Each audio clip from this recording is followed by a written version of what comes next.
For sure they took me out of the game, Finley said. I don't know what I came out with, but hopefully we can go back and dial up something for the double teams. We've got to have something for it. We'll have to go back, not being selfish or nothing, but go back and dial up something so you can get your playmaker the ball in games like that when it's close.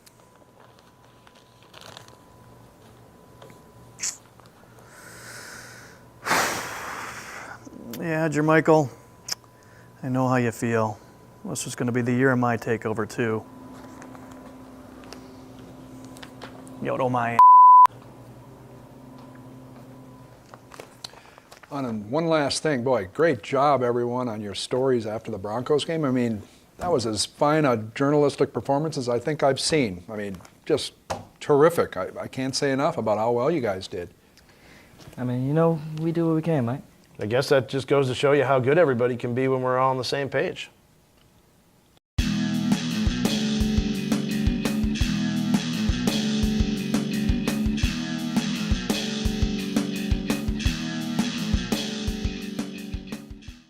I'm Mike Vandermoss. He's Kareem Copeland. We're ready for the 2-minute drill. Kareem, let's do this.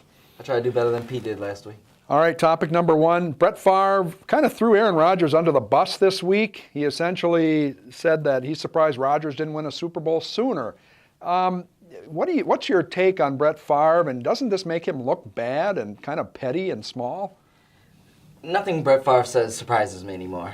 I mean, this is, we've gone back over years and years and years, and he continues to say things that ruffle people the wrong way and isn't exactly complimentary to other people, particularly in this organization at times. So, I mean, it really doesn't throw me off that much, because that's kind of just who he is, and it really doesn't matter anymore. I mean, he's not playing. He really has no impact on what's going on. So you listen and you move on, in my mind.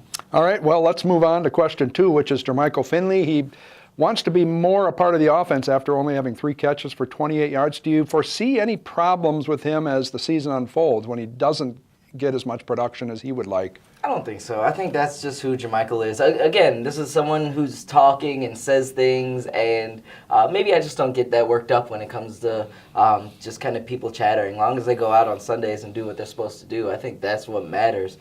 We had the same conversation the first week after James Jones talked about it. I think it's, Roger said it at the beginning, it's going to be every week somebody's going to be left and get the short end of the stick, or whatever you want to call it, and it was just his week. Jermichael talks. Not a big deal.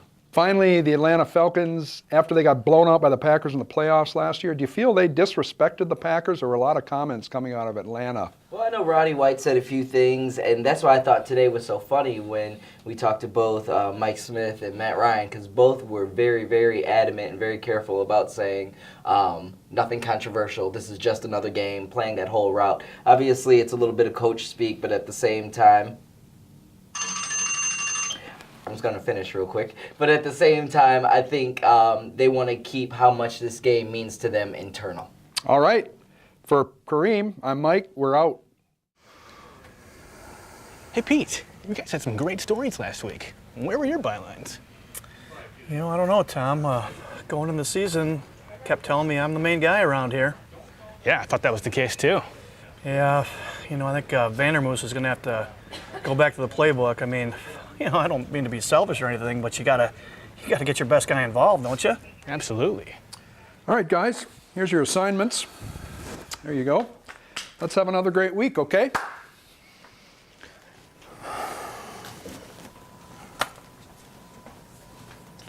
And I'll take that.